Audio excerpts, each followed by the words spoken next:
So hi everyone, this is Michelle Edwards and Being Human, and today it's all about being a teenager in today's world and specifically being a senior. So welcome to my three special guests today, and one of them belongs in my family, just so you know. Little disclaimer there, I'm not going to disclose which one, so you'll have to guess. Okay. They're going to guess Ryan. Okay, so you guys, I want to know what aspect of adulthood frightens you the most? Right now, if you had to think about it, what aspect of moving on and growing up really is terrifying for you? I think it's going to be terrifying to eventually ask for help when I need it, like financially, because I know with what I'm going into, there's not a lot of financial security. Okay, so asking for financial help if you need it. Adults do that, just so you know. Personally, I'm planning to, I have a very set path right now. I want to go to, I'm going to be attending the University of Alabama, and I have a pretty good scholarship for there, so I'm pretty much financially set for that. But then after that, I want to go to med school, which not as financially set for that. Right. And then after that, I want to, I have to do fellowship and residency in order to become what I want to be, which is working in a lab and analyzing tissue samples and stuff. But, I don't know, I keep thinking that maybe halfway down the path, halfway through med school, I'll realize that I don't really want to do that. And then I'll just sort of be stranded. So what, being afraid of what happens if I change my mind halfway through? Yeah. I mean, that's for sure real. Yeah, absolutely. Because, taking that course direction at any point in life can be terrifying. But, I always tell people, I mean, not that you're asking for advice, but I always tell people, it's your life. You have to be happy with it. So, do what you got to do. Ryan, do you have anything to share? I do. I'm scared of, I think, just the increased responsibility of it all. Yeah. I'm the first to admit I'm not terrifically organized. I'm not terrifically responsible. And to think that someday, other people will count on me to do things well, other people will rely on me, kind of freaks me out at this point in my life. Yeah, sure. Yeah, and the first time having your own place, and then you're responsible for all the bills and all the cleaning and all the cooking, and God help you if you have a pet on top of that, right? Yeah, totally get that. I still sometimes am afraid of that because I do have people counting on me, and I mess up, so I get that totally. Anything else frightens you guys about growing up, becoming an adult? Your next step? I don't know, basically the idea in general, it's sort of everything that hasn't happened yet. Yeah. You're just jumping into a cliff, jumping into a canyon, and you've no idea what's coming next. Yeah, for real. So, what do you hope most for in life, from society, in your future? What do you hope most for?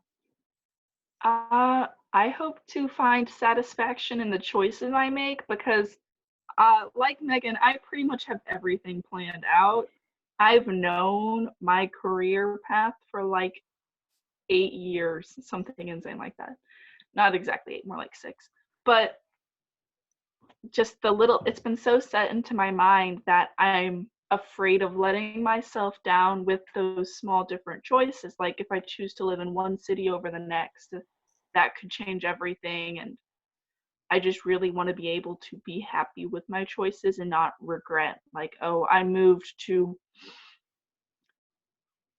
this random city 30 minutes away from another that I was going to, and my entire life path changed. Like, Mm, I just want to be happy with that. yeah. Yeah. I think I have the opposite problem. Yeah. I think I'm looking, like, for guidance, because like you two are talking about how you've got everything like set in stone and you're like kind of apprehensive to deviate from that path. I have narrowed my options down, none, not at all. I don't know what I'm doing, and I kind of, am hopeful that I could have somebody to kind of talk me through, like, here's where your strengths are, here are the things you would be good at, and here are the things that maybe you'd leave to somebody else. Yeah. So you're hopeful for some guidance. Yeah. Finding some direction. Okay. Yeah. For honestly, what I hope most for, I just want to be happy. Like with whatever I do, I just really want to be happy in my future because like it's been hard. Yeah. Yeah.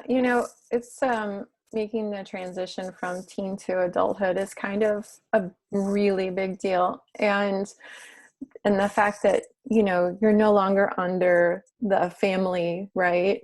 Like, so you charge out there and you make your own way. And, you know, heck, if you don't like your family, then,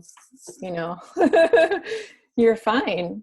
Frankly, people who are close with their families might have a little bit more of an adjustment, or not, because at least they've got someone perhaps that can support them. But yeah, I mean, I think if you're really hoping to find your own happiness, I think that that's part of the power of this transition that you guys are going into. It's like you can just take charge from now on. You're in total charge of your lives, and it's intense and amazing and scary as hell and a little bit fun. Yeah, totally. So let me ask you, what would you most like other people to know about what it's like to be your age, this teenage transition into adulthood, this senior in the midst of COVID? Like, what would you most like people to know right now? Honestly, it's a big part of how people in our age group sort of get through things. It's like we don't really take anything too seriously. And everything is just like irony and jokes, and I really like that, honestly. So, there are certain things that we do really take seriously, and those are things that we view as more important, such as political things, but a lot of times we really cope with things through joking. Sure. Anyone else? Yeah, just understanding our satire and humor. If I'm making a joke about COVID-19, it's not because I'm making light of the situation and laughing at other people. It's because I'm trying to mentally cope the way that I learned to, which is through memes and stuff like that. Like, it's Corona time. It's Corona time. We've accepted that. We know that it is Corona time. We just have to make our way through it now. Happy hour only lasts for so long, so it won't be Corona time soon. It's funny. I would say I feel like we're a lot more empathetic than anybody gives us credit for. Yeah, definitely. Mm-hmm. Yeah. People talk about how rude the young folks are, and with my experience working at a grocery store, those are the old people are the ones who are mean. It's always the people at or around my age that are the most chill and that like respect me the most. Yeah. I got Taco Bell earlier, so shout out to Taco Bell. So I went through the drive-thru, and there was like one person in front of me, but whenever I got to the drive-thru, it was this one girl that I've seen before a couple times, And she was like, oh yeah, like, would you mind doing something for me? I'm like, of course. She's like, if you'd be able to fill out this survey, it would honestly really help me because a lot of people are like really responding negatively, like at night, especially when we have a lot of people. So I'm trying to get as many like positive surveys as I can. I'm like, of course, dude.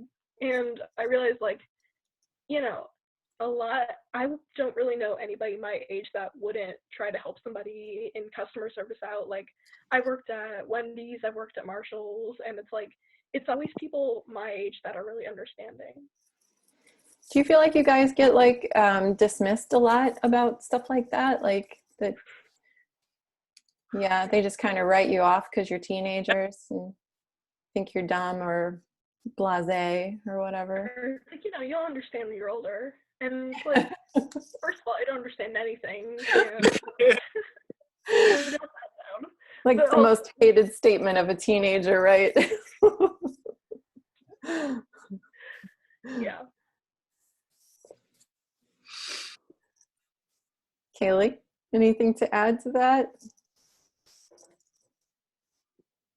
I mean, it's pretty much in the same boat as the other two. There's a lot that, like we as Gen Z or these seniors and teenagers that we've grown up differently. We've been more privileged, but as that privilege grows worldwide, it's become more of like a natural right. It's something that we don't really need to focus about anymore. And sometimes it's hard for that to be acknowledged by older generations. And so there's a lot of scorn for the technology and stuff that we've been using throughout our entire lives that older generations don't get because they didn't even have access to anything like that. And so they're just trying to not feel as obsolete maybe, and they're getting very defensive and really getting on our generation for things that we have no control over. It's not our fault there's phones now. You don't see me as like a 9-month-old baby like working on developing the newest iPhone. No, that wasn't my fault. So you guys feel like you get a bad rap for being on electronics a lot. Well, yeah, but also my grandparents are actually like pretty different than most older people that I've like seen the reception of. But my grandparents are actually like really appreciative of technology now. My grandpa, he works in tech, so he used to. I hear stories about like what computers were like when he first started working there. He's like, yeah, there was one computer that took up the entire room. Like you pick up the panels to work on the wiring and stuff. Yeah. And, Yeah. they both have like the iPhone 11. They're like, this is an insane amount of technology, and I'm so lucky to have it. So, but so far they're the only people that I've seen like that really that are boomers. Speaking of the technology thing, and this wasn't a planned question, like, so that it's can be considered both a blessing and a curse. What are the downsides of the tech to you guys? Have you experienced any downsides personally to all the technology that's available to you? Definitely is addicting. I will be the first to admit that. And I know it. I've recognized my problem. And I mean, I've tried more and more to get off of social media. That's becoming a lot more difficult with all of this newfound free time due to online learning. Because it's a lot easier to switch between apps and to have schoolwork open on my computer and then I'm scrolling Instagram on my phone. And so that's a little harder. Yeah. I've been experiencing the addiction too. I mean, it's a little crazy, like, but yeah, I get that, the addiction thing. What about creepers? Have any of you guys had any issues with creepers on social media? No? Some of my other friends, there's been like an uptick in hacking recently. And one of my friends has someone on her Spotify from Russia, another person from like China or Japan. Apparently there's a lot of K-pop and anime songs on her Spotify now, and she doesn't know what to do. Gotcha. Yeah. Yeah. Ryan, I saw you nodding. Do you have anything to add? I think my experience is obviously super different in that you know, that realm of creepy people online, um, being a guy and all that. Right.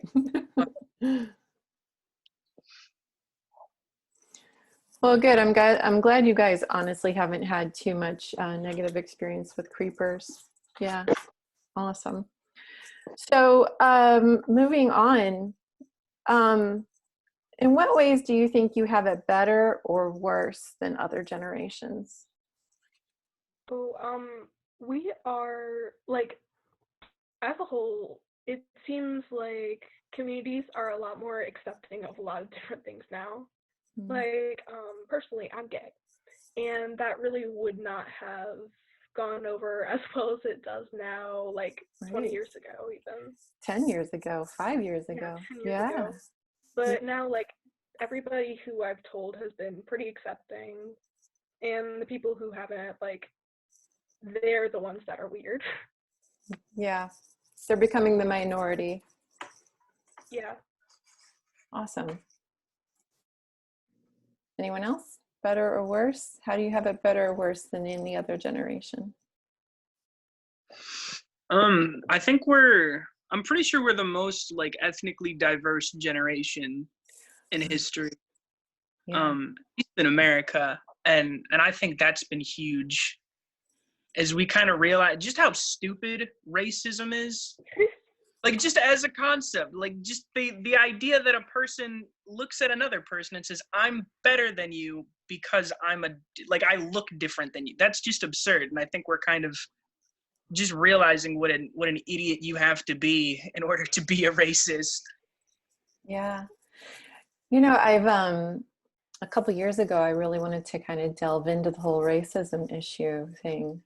Well, since the Michael Brown shooting in Ferguson, and started following a bunch of women on social media that were, anti-racism, and they have really pushed the idea that racism is implicit in across the board in everything. Because we are white, we are implicitly racist. Not that we are intentionally racist, but because we live in a racist society and because we benefit from that racist society, racism is built into our structure. So we can't necessarily help but be racist to like an nth degree, right? But being aware of our privilege and how we can get in a car and drive around and not get pulled over because of the color of our skin, then we can put that power to better use, making things more even and fair across the board, and standing up for social justice. I think this is pretty important in all of this, that I'm in a position where I have I guess, little stepsister. She's 9, very impressionable. Half the time she goes and she spends a lot of time with her very conservative dad. And so I'm not saying like some conservative issues, I mean, they've got a point. I'm not trying to like completely block out a bunch of people, but some of the things she says, she doesn't know what she's talking about. And I'm in a position where I can teach her because I can connect with her, still being younger. Mm.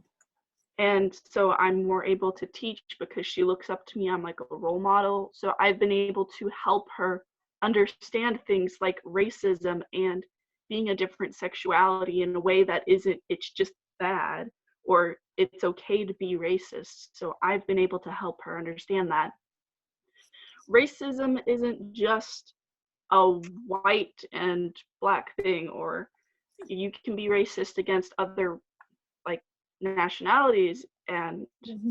right now she's really getting into World War II and the Holocaust, and she's really interested in that. And that's really helped her because it's helped show her that there are these different groups of people that for no good reason people just want out of their lives. There was no good reason. She doesn't understand why the Nazis hated Jewish people so much.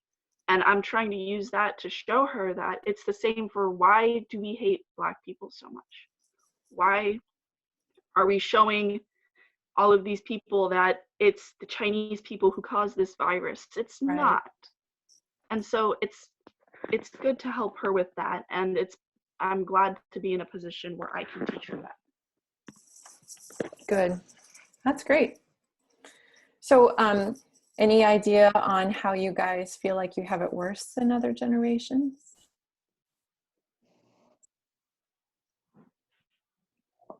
I know that like a lot of like it's not necessarily a bad thing, but the population is growing a lot because like life expectancy is also growing.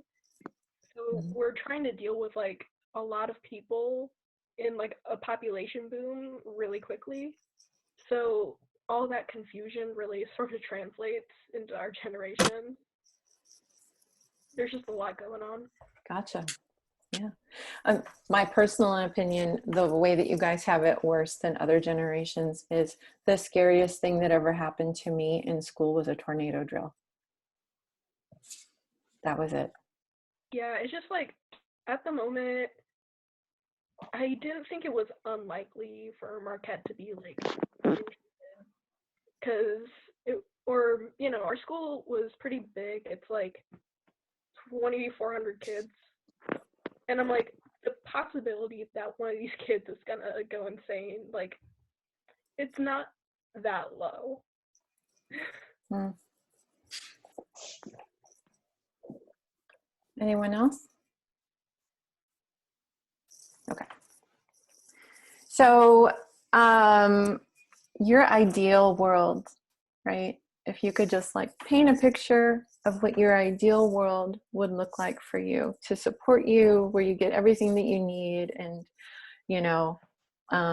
that we were able to show up for you and how you need, us being older generations, what would that look like, and how could we support you? I want people to own up to what they've done wrong, whether that be a singular person or an entire nation. I'm not directly calling out the, like Britain, but there's definitely some artifacts they have in England that don't belong to them at all. And I feel like it would really soothe tensions and really promote world unification if everyone had their own artifacts. Like, give Greece back part of itself. You don't take someone's fingers and then say, oh, you can't have these back, I found them. That's not how that works. You have to give them back or it's going to promote violence. Oh, colonialization. Speaking of racism. What else? Ideal world, so Greece would have their beautiful artifacts back. And that's not just for Greece, but like right. Egypt and a lot of the other Middle Eastern countries and territories. Yeah. People taking responsibility. I heard you say people taking responsibility for things that they have done wrong. That's really hard for people to do. Takes a certain level of emotional maturity. And I think a lot of people are still working on that. But that would be nice. Yeah. I don't know, I think an ideal world would just be one where people like genuinely care about each other and really want each other to do well. Right now it's really competitive. Like in terms of getting into good schools, that's extremely competitive. In terms of making the most money, we see the top 1%. They have so much money, and there are people literally dying on the streets, and nobody really seems to care. And it's just like, it's really heartbreaking to see that. I just really want everybody to care about each other. Yeah, me too. Me too. Ryan? I mean, kind of touching on what I said earlier, I think just more guidance is important. There used to be like, and this is still around in other cultures, like big rituals to like to turn you like from like, hey, you're a child, and then you go through this thing, and then okay, hey, now you're part of the club, now you're an adult, and I think we've lost that, and we just have like a bunch of just old children hanging around, and we don't know what we're doing, and nobody does, and Yeah. I don't know, maybe return to that sort of societal institution of like, now, you become a proper adult. Yeah, I think that sounds great. I love that idea of bringing ritual into life. I think it's really important. And hey, when social distancing is over, we can have like some kind of fire growing into adulthood ritual in the backyard. We'll make it happen. I'll conjure up something for us.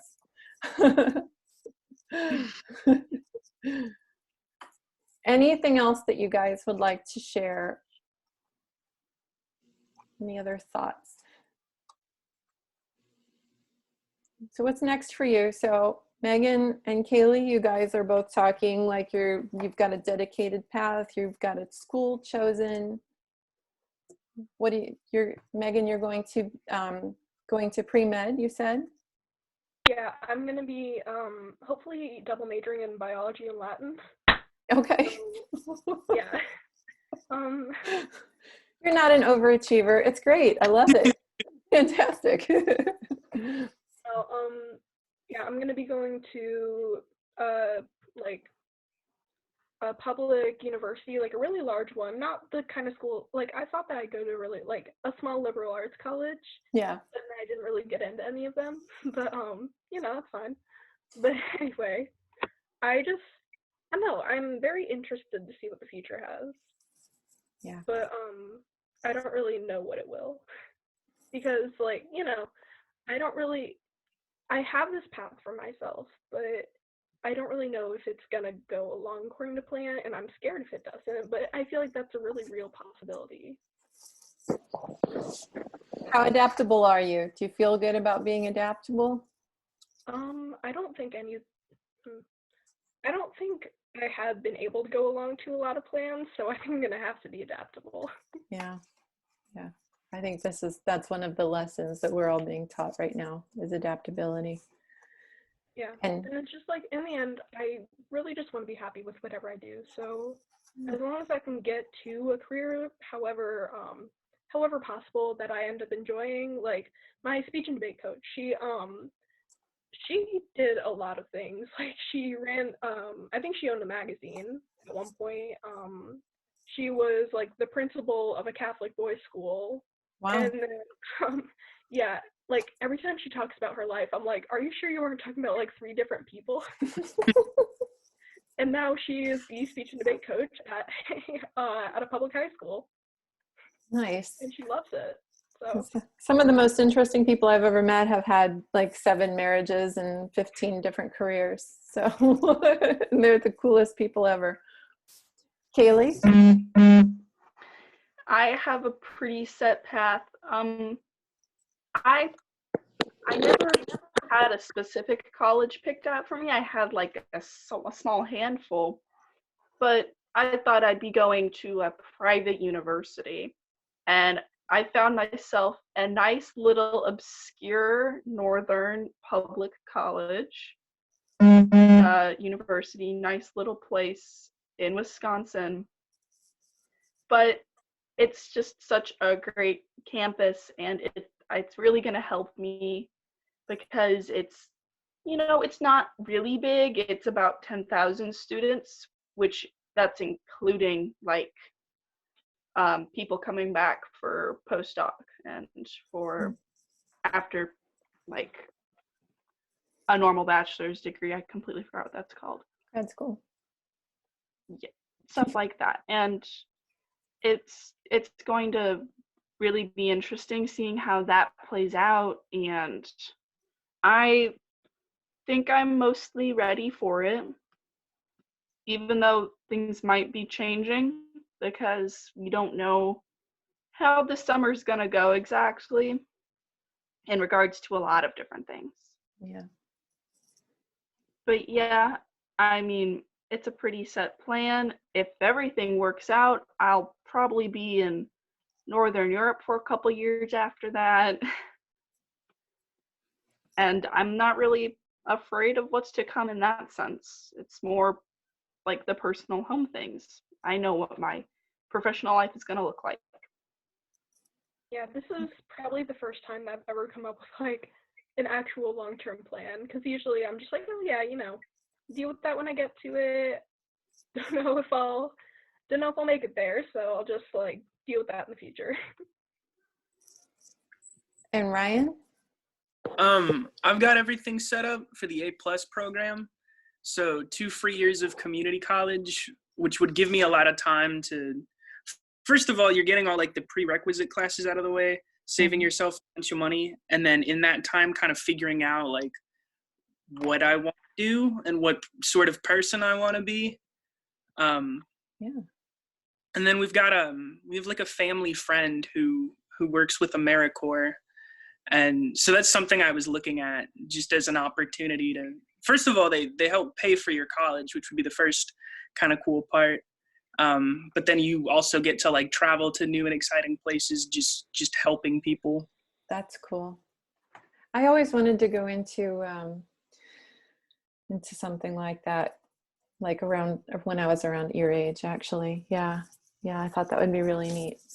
And community colleges have got great tests that you can take to help you get a good idea of what you want to go into. I went to a community college. That's all I have is an associate's degree. And it was interesting because when I took the test, it placed me in being a literature professor. And in an alternate life, if I wasn't doing what I'm doing now, I would 100% be a literature professor. And I still might go back to that at some point. So when I saw it, I was like, oh yeah, why didn't I think of that sooner? Of course. So, well, you guys, I really appreciate this. Thank you so much. I am 100% serious about the fire ritual. And thank you for sharing your hearts and minds. You all are so talented, and I wish you all the best. Okay. Thank you. Thank you so much.